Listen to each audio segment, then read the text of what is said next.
Alright guys, we are going to this particular place. According to Neko-san, has a really delicious Tamago Tendon, and which is actually a egg tempura bowl. It's very delicious, very affordable, and the third point is apparently this particular chef here can dance, and not just dance actually. He's able to do a kabuki dance. So I'm really excited to see where this place is and ultimately to eat really great tendon, a really affordable one as well. And of course to see the kabuki dance. Let's go! Alright guys, look at this. We have arrived. The name of this place is called Tensuke. This place, not by any means new or something like that. It started rising to prominence early 2023 when Japanese here discovered this place has a very interesting tempura master chef and began uploading Instagram reels of this chef doing a performance. Not just any performance, but doing a kabuki. Word spread and everyone started coming to catch a glimpse of this master chef in action.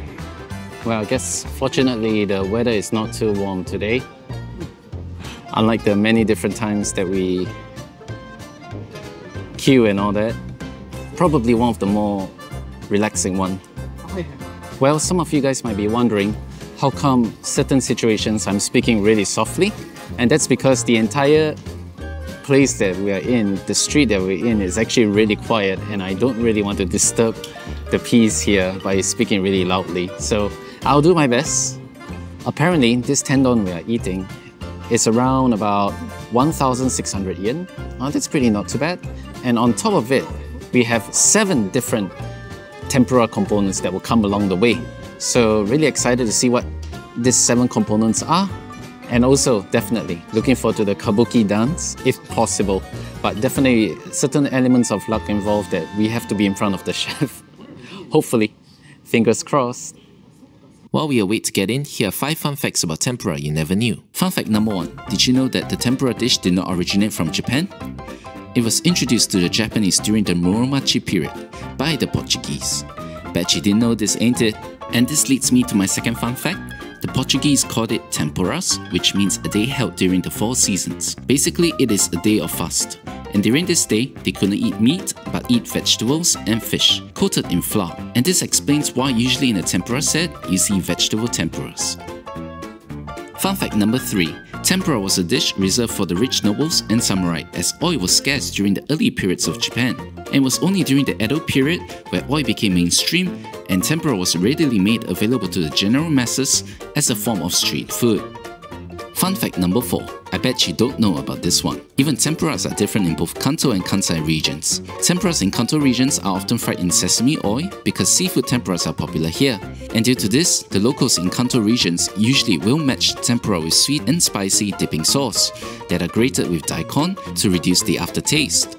However, in Kansai, tempuras are usually vegetables, so its batter is thinner than its Kanto counterparts. And as such, the Kansai locals will match the tempuras with salt instead, so as to not spoil the taste of the vegetables. Fun fact number 5. A poll was conducted among 2,000 plus Japanese to find out tempura preferences among local Japanese here. And that poll revealed what are the top 5 most popular tempuras here in Japan. Coming in first place without a shadow of a doubt, the most popular tempura here in Japan is ebi. Honestly, this really shouldn't come as a surprise, as almost every tempura set here in Japan comes with ebi. And coming in second place, this will catch you by surprise. It is the sweet potato. In third place, we have lotus. Fourth, we have chicken. And in 5th position, we have eggplant. Are any of these your favorite tempuras? Personally, my favorite, if we exclude the prawn, would be lotus. The irresistible crunchiness of the lotus together with the lightly fried batter. Ooh, exquisite. That's our guy right there, observing his every move. Sounds like we are stalking him. Alright, this is like some GTA mission where we are supposed to use the camera to catch the person in some action. Yeah, nostalgic, isn't it? So far, he has yet to perform for any customers yet. Honestly, I don't know how this works, because this isn't like some paid service where we pay on top of our meal for the kabuki or something like that. So I guess he does it when he feels like it. So it is a very distinct possibility that he doesn't do it at all because, well, he doesn't feel like it. Or maybe he only does it once a day. This one I really don't know. In addition, where we sit is very important because this will determine if I can see the performance or not. And especially because I can't choose my seat, this becomes incredibly tricky. There are two seats which I want to avoid. The one on the left is too far to see anything, and the second one will be blocked by a pillar of the place. Too many variables, man. Let's hope we get the chance to see it, guys. Let's hope. GG guys, we got the worst seat possible. But upon setting up the camera, I think it's alright. Still not too bad. I can set the angle better and maybe zoom a little more. Now, the biggest issue here of the day is, will he perform? I am very afraid when I start eating, he suddenly performs and I'll be too late to film him.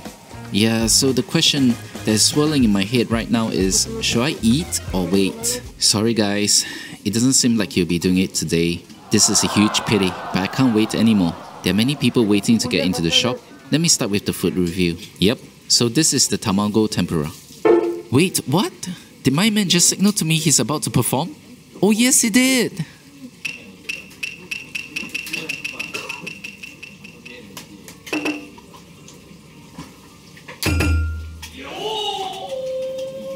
Thank you.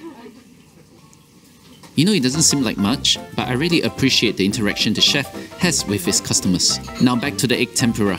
We should see the egg yolk flow out and not hardened in any way. Look at that! What skills here! Tempura master chef by day, side gig kabuki performer by night. Oh, the tempura is really fresh. I heard from Neko-san that they use sesame oil to cook this,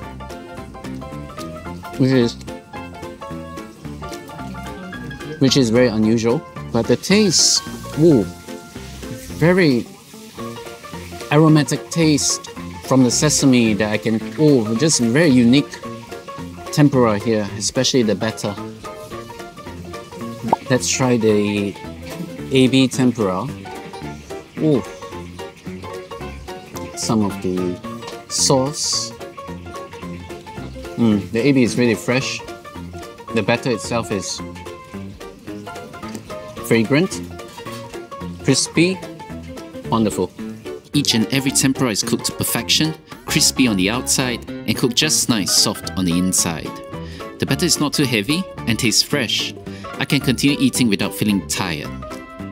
You know how some tempuras, after eating a while, you feel eating fatigue because the tempura becomes soggy and the batter is too heavy in its flavor?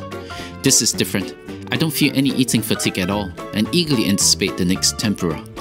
Being served egg tempura with 7 different varieties of delicious tempuras from eggplant to whitefish, and all these for only 1,600 yen. One would be hard pressed to find any fault with this place. And if you're looking for a shop in Japan to have an authentic tempura experience, I will highly recommend this place.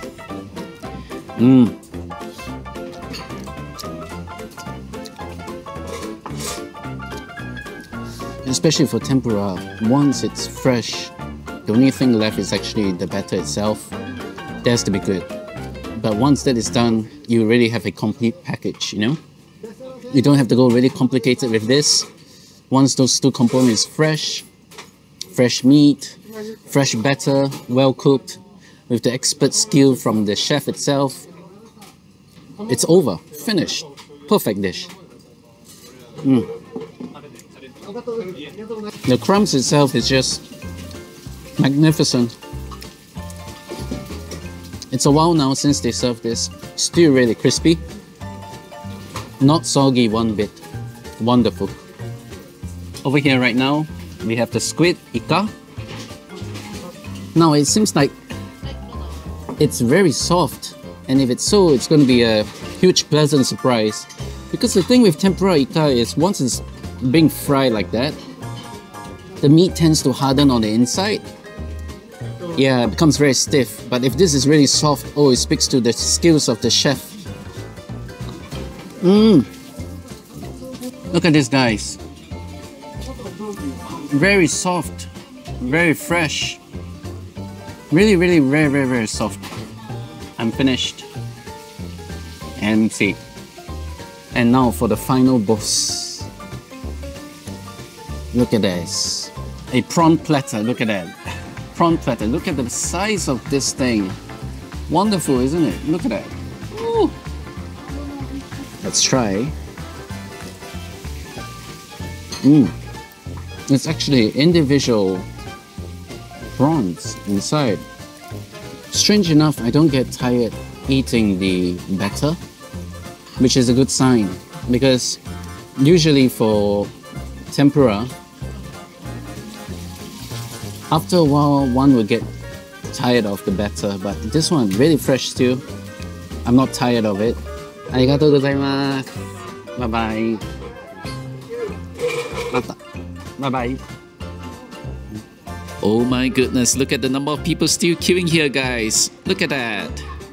This is just slightly past lunchtime, and it seems as if we are right at the beginning of lunch. Really speaks to the quality of the tempuras being served here, and also hopefully to be able to catch a glimpse of the kabuki performance. Alright, we're just done with the Tamago lunch. Oh, a really fun experience, especially with the interaction with the chef. And I actually had a short conversation with him.